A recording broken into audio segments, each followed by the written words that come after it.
What's that sound? That's the sound of dishes, baby. I got chores to do. Warlight open house had a whole bunch of new stuff, so let's see if this is working. My internet's been janky today, so if anyone pops in, I'm gonna have to steal that from Mary Stu.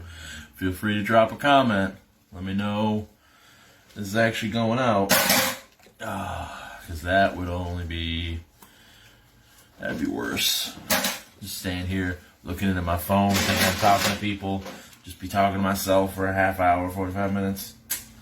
No bueno. No bueno. Really? Nobody? Nobody? I guess people are watching the foosball. Maybe that's why no one's doing it. Let's see here. We'll go a little longer. See if anyone pops in. Or just say fuck it. Ah, there we go. Alright, I guess it's working. How we all doing today? Hey Jeff. How's everything going? I'm doing some dishes, some chores. I'm gonna grab some food.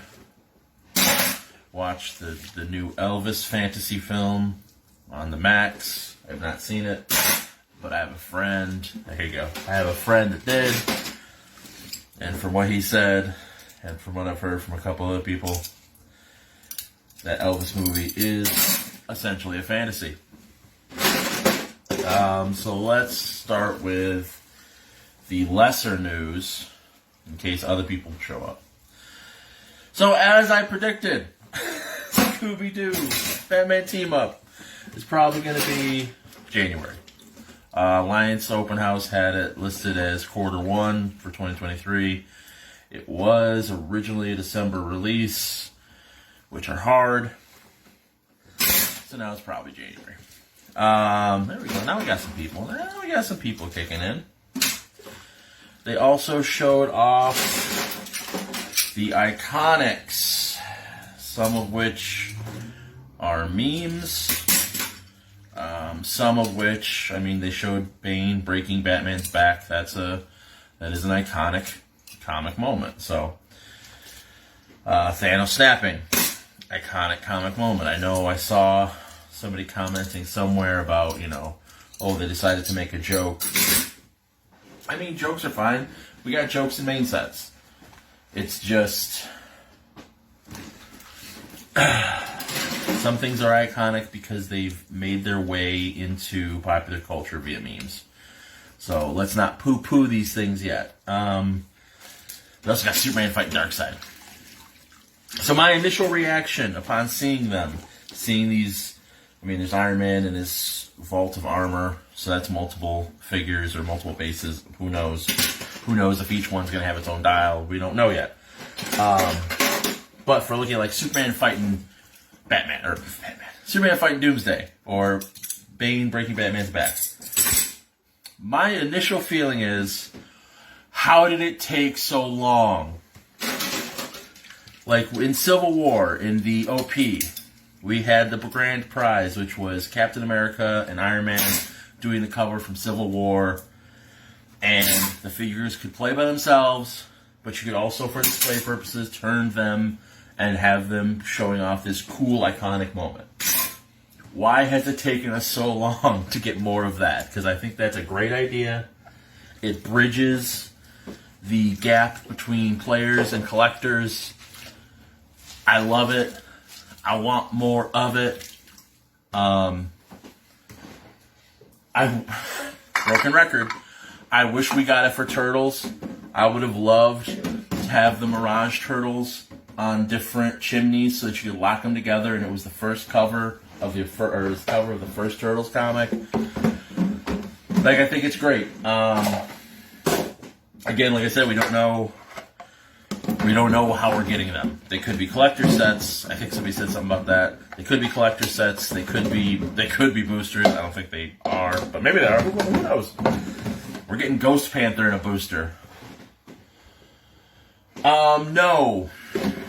I'll go to Jeff right now. I don't think these are unpainted. When they first rolled out the Unpainted figures, they were labeled as unpainted. Somebody else mentioned that has some experience with dealing with factories and stuff and production. All that paint and everything, that's probably a production still. Like, that's probably, can't say for sure, I don't know. But those numbers, it's not that we paint.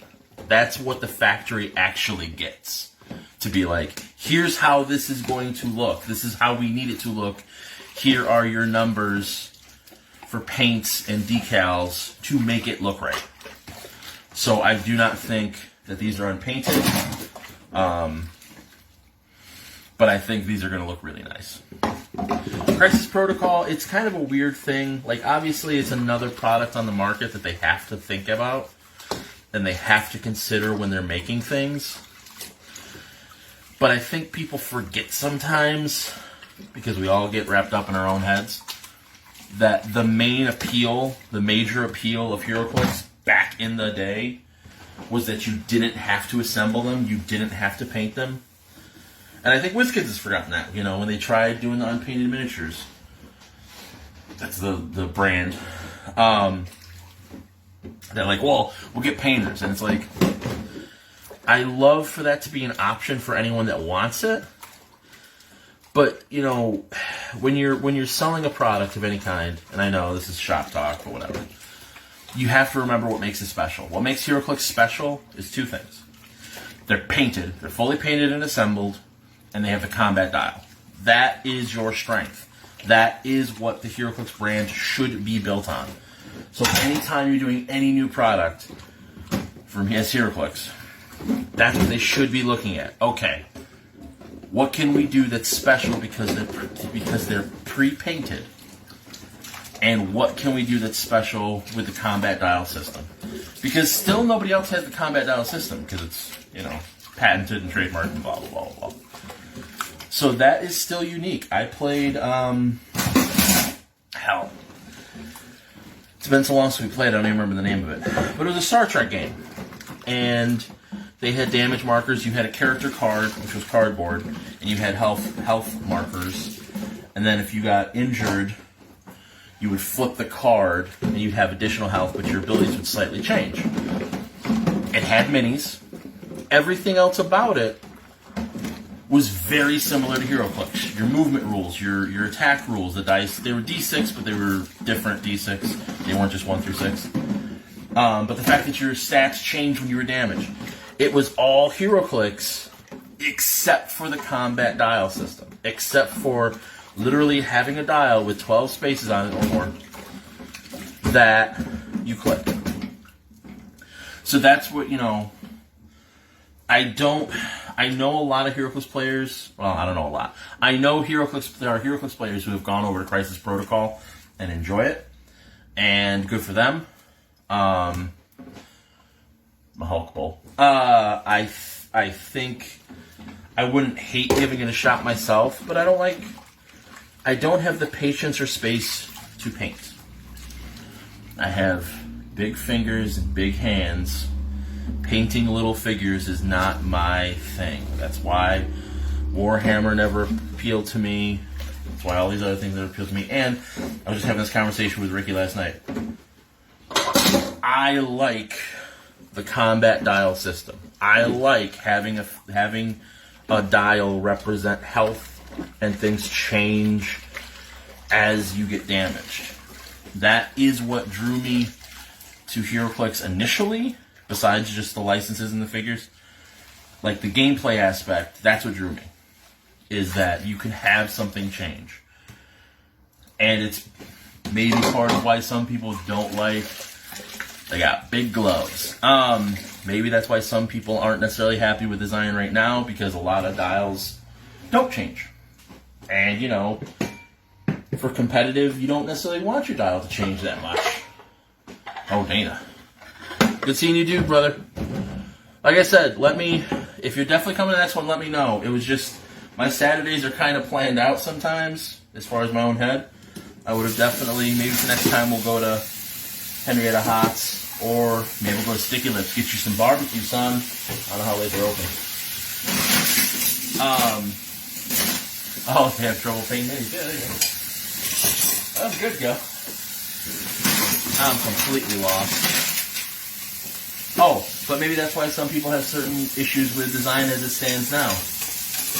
Because styles don't change. And while some, for competitive, you might like that because you know what's coming and you know how you can plan your strategy. It's what people, it's the base issue people had with knowing, being able to look at the dial on the back of the card. Part of what makes HeroClix exciting is not knowing. What's coming. I mean, I'll ask people if I'm, trying to KO things, but mentally I still don't think about looking at the back of the cards. Unless it's a situation where it's slightly more competitive and I just want to make sure that I'm not overkilling, blah, blah, blah, but last night was playing in the X of Swords Battle Royals. Didn't ask to look at dials just because it's not, I've been playing for a long time. That's not what excites me about the game. KOing things is not what I find exciting. Which I know may be blasphemous for some people, but it's not. So anyway. Iconics. We'll see how they're released. We'll see the price point. But, generally speaking, it's more, I like it. I like that direction. Just like the Hellfire Gala. Do more fun, cool, different collector type things.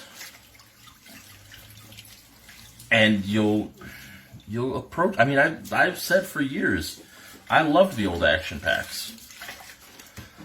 When, I think it was Zirin said it at one of the trade meetings, that they were not going to do them anymore, because or maybe it was somebody else, but they weren't going to do them anymore because they weren't profitable. I hated that. Like, having a little $20, $30 box that has some cool things in it, whether it be the Aliens versus Predators, Hellboy, whatever, yes, that's great. That looks good on a shelf. So I'm happy to see some of that coming back. The big news that made me excited, and we'll see when and how and where, we're getting official starters back, and they're going to be less than $40. Thank you for listening. I don't think I've done a video since this happened, but a couple weeks ago, hanging out at the shop, my friendly neighborhood geek shop. Gonna play some games with the boys. Father came in by himself, said, "Hey, unprompted, my son wants to learn how to play HeroClix. Do you guys have any starters?" Luckily, we had the Fantastic Four starter, which was an affordable, I think it was $30. Pretty sure it was affordable. He grabbed that. He grabbed the Turtles Fast Forces, again, because he said, well, at least my kid knows who the Turtles are. Need more licenses. Need things kids know. We need kids in the game, not more grumpy adults that hate everything that comes out. But, and he spent, $40, $50, or because he bought the starter and the Fast Forces. So, he spent $40, $50 after tax, and went and played HeroClix with his kid. That's how this game grew. That's how this game has survived for 20 years. That's what we need more of. So I'm happy to see starters under $40. Even if they want to still make them kind of fancy or whatever, so that's why it still has to be $30, $40, fine. But $70, $80 starters were a mistake from the jump. Some of us said that. So I am very excited to get something labeled as a side. And there's the other thing. There are other games kids are playing. Kids are still playing Magic. Kids get into Magic. Kids are playing Pokemon. Those all have starters. So, if a kid's going to make a jump from Pokemon, I know I said it a little weird, my own thing, to HeroClix, they're going to be looking for starters because they come from a game that had and has starters. So, thank you. Again, this has been something I have been banging on about ever since Wonder Woman. So I am banging on about it now because I think they're doing the right thing, and I'm happy to hear it. I'm happy they are doing it. What else did we get? Exoswords, I mean, we played. There you go. Jay knows. Mr. Sanson knows the deal. Played Exoswords event last night. Did the Battle Royals. It's definitely fun. Something I'll remind people of that are watching here. There are 10 swords in the OP. There are 10 boosters in a brick. Every sword in the OP is in every brick each month. They're a flat rarity. So, while some may be more effective than others, more desired than others, just remember, they are technically all a flat rarity. But yeah, it's definitely after 3 months, it's what I felt, just looking at how things, because we went through both, the store actually had 2 bricks, went through all of it. After 3 months, except for the super rares, everyone should have everything, and honestly, there's 4 super rares per month. I like this. I like this for an OP set. I like the size. I like this layout. Price point, not great. But I always feel if we can get what it looks, if we can get it to a place where it looks good and it plays well, then we can work on price. If the price point was great, but everything else about it sucked, Warlight, well, we see what happened there. Anecdotally, because not everyone knows what anecdotally means. Anecdotally, I've talked to people. Everyone seems to say Warlight was the peak of the game as far as participation, size, and then it went down. And some people are like, yeah, so we need to go back to Warlight. No. What that means is people came in for Warlight, people were excited for Warlight, and after 6 months of boosters, playing at multiple venues to try and get chases and primes, people were burned out. So I don't want to go back to Warlight OPs, but I would like to go back to Warlight numbers. Which, I will say that, whether it's because not a lot of venues were running it, or whether it's just because people were excited, the venue I went to last night normally has 3 to 4 players each week for a casual event. We had 10. So we more than doubled our usual showing. It's progress, not perfection, but it's progress. So again, that's where, whether it is, like I said, that stores aren't running it, or whether it's just people are that excited, because I know a couple people are doing multiple events. Dana, who said hi earlier, actually came up from south of the state, the southern tier, as it's referred to, not New York City. And yeah, we had a good turnout. We had some people who haven't played in a while. We had some people that don't play religiously. Yeah, and that's the other part, where it's, even if, as Jay said, a lot of his locals came back for Age of Ultron, but the figures were not as good. It was, Age of Ultron was still tough too, because it had chases. OP sets should not have chases, they just shouldn't. It messes things up, and I say this as somebody that pulled the 6-arm Ultron in a sealed and wrecked house with him, and I still love that figure. So I pulled the chase, but OP sets should not have chases. And then ID cards were a confusing new mechanic. Like, complicated. Complicated. Fear itself, I think, was too small. I remember after 2 months, we were like, all right, cool, we're done. And back then, I only played at one venue. So after 1 month, or for 2 months, I'm just like, yeah, okay, this is cool. This set, because of, like, if you run it Battle Royale style, I think 3 months is right about that perfect thing where maybe you'll want to play in another venue to get a couple, but you don't feel like you have to. And that's important. It's tricky. It ain't easy. So this is not a criticism of WizKids, because it's a hard balance to strike. But you want people to chase without feeling like they have to. That's why chases should not be auto wins. Chase pieces should not be auto wins. You should want the pieces because of the figure or the mechanic or whatever. Like, they can be cool. But when you feel like you have to get chases to win, people shut down. They go play something else. They go play Crisis Protocol. They go play Pokemon. They go play, it's just... And it's a hard balance to strike, but that's a larger discussion. Just you're almost done, dude. But yeah, so all in all,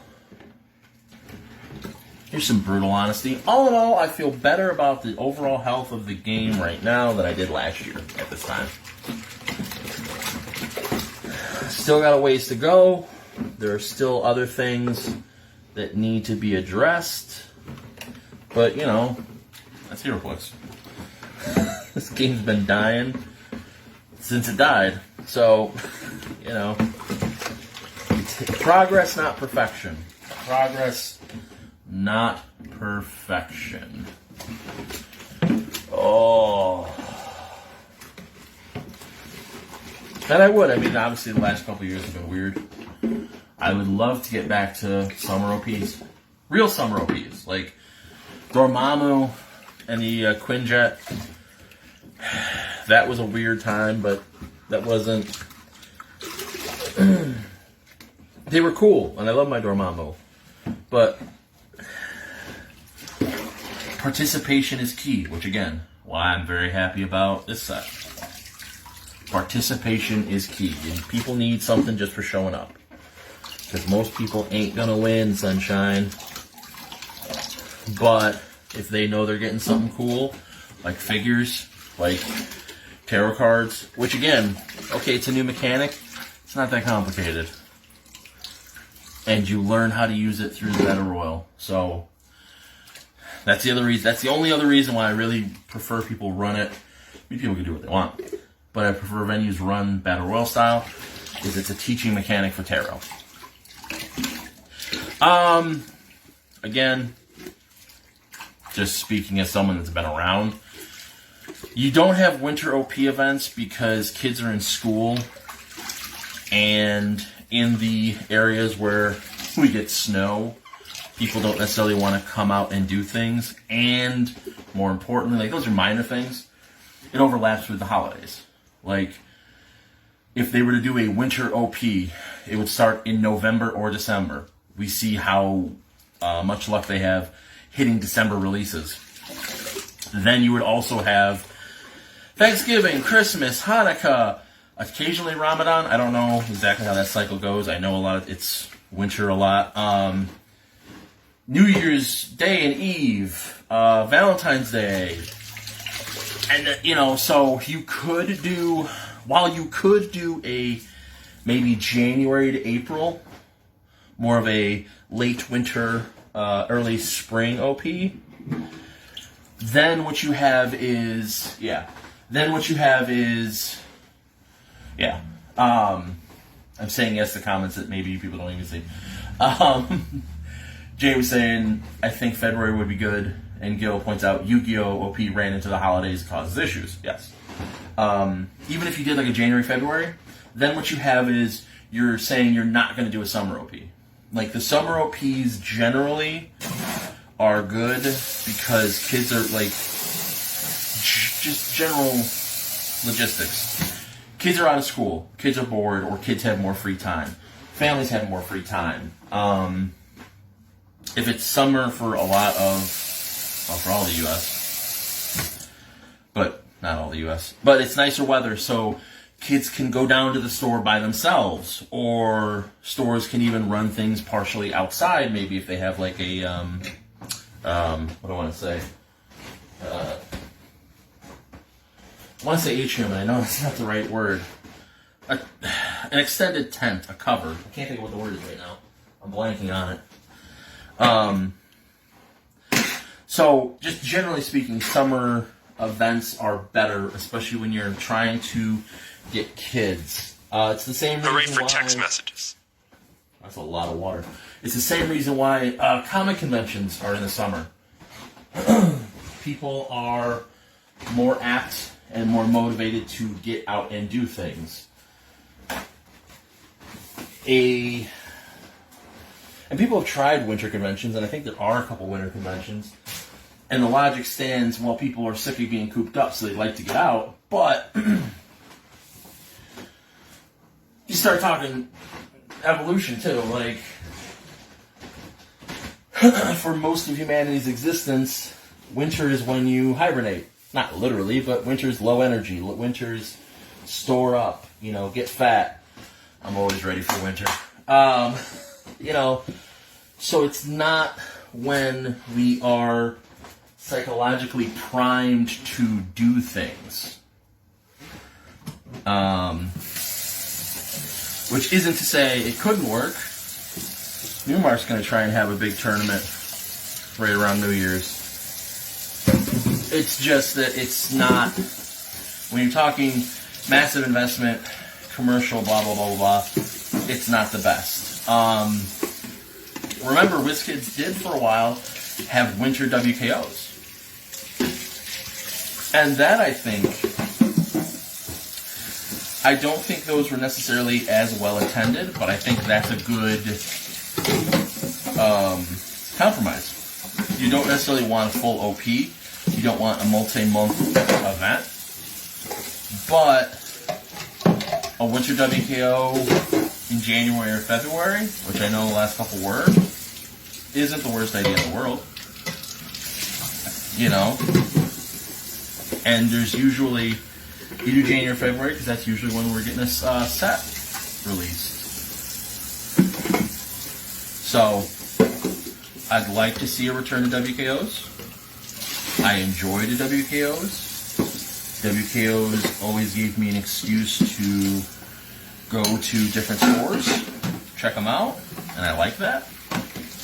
And they're not conventions, so there's not that additional, you got to pay $60. Oh, $60 is cheap now. You got to pay $100 for a multi-day pass to a convention. It's just, hey, you got to go to the store, I'm actually going to be doing an article about that soon. Maybe throw them some bucks, buy some products if they have it, support the store, and play. And that's great. And the one thing they got locked into that I would hope they learn, and again it's tricky, is they would have the same stores host WKOs. And the reason for that is, logical. It's stores that they know, or that financially move more product. And yes, it's both of those. Not every store that has a WKO necessarily moves a lot of product. But the problem there is you want people to find new stores. So you want to, give them a hand up. Have them have a different store get a WKO. Because people don't know, People don't, in the same city, smaller cities, people don't necessarily know all the HeroClix venues. And the Win is what the Win is right now, so you can't always necessarily find them. But a WKO promotes that. So, I would like to see a return to WKOs. I would like to see some different stores get WKOs, even if you just expand it. You know, say the loyal stores still get it, but hey, we'll do one more to another store around there. We'll give them the option. That's how you actually grow the game. That's how you actually show people where there are stores. Yeah, exactly. Emily knows. But yeah, and I mean, the other big part, and that's where starters are going to help. I know Jay Major, actually I think, because he's at the Lion's Hope now, so he got it there. He got one of the demo kits for Onslaught, which is their D&D miniatures game thing. I said it to somebody at Gen Con. Why can't we have that for HeroClix? Why can't we have a demo kit for HeroClix? Why can't we have a little easy giveaway for HeroClix? Like, that people can play. Like, they've done them in the past, and then they're purple ring, and like, those aren't legal. That's the worst thing you can tell people. The worst thing you can tell people is, here's these figures you can play with, but you can't actually play with them if you go anywhere. No. Just like Onslaught. Give them something. Hell, give them maps. I don't know. But that's just me. I'd like to see the game grow. That's all I want. I want more people. I want new blood. I have a lot of HeroClix friends. I'd like more. I'd like to play against different people. But I don't know. Any questions before I move on to the rest of my day? It's good talk. Thank you all for watching. Thank you all for participating. I don't think I've had 12 or 13 people before. I actually had 13 people watching this. Another thing, if you've made it through this far in the video, I'm gonna go. I've been meaning to do that all weekend. I'll probably do that today. I'm gonna go download some of these and put them up on YouTube too. Some of my other live videos I've done. Just, for people that don't have Facebook. Also, if you know anyone, always, thank you it makes dishes way easier. Like, that's why I do it. Because it's like, I don't even have to think, just talk to you guys, talk about stuff. I like talking about HeroClix, too. I like talking about people that are passionate and care about the game. If you know anyone that's like, well, I don't go there because I don't have Facebook, let them know. You can go on Facebook even if you don't have Facebook. Like, Nexus is a public page. You can look at everything on the page even if you don't have a Facebook account. Just so they know, because I hear that a lot. People are like, "Well, I don't have Facebook." Okay, fine. If not for Nexus, I probably wouldn't have Facebook at this point. But you can still go there as long as it's a public page or a public group, and see everything, and then be like, "Oh, cool," and move on with your life. But all right, guys. I hope y'all have a good Sunday. If you's watching the foosball, I hope that your team wins. If some of your teams are playing each other, I just hope they all have a good time. Have fun at Worlds if you're going to Worlds, and because I'm not. And yeah, let's see what happens. Stay safe out there. Have fun. Tell your family you love them. Do good.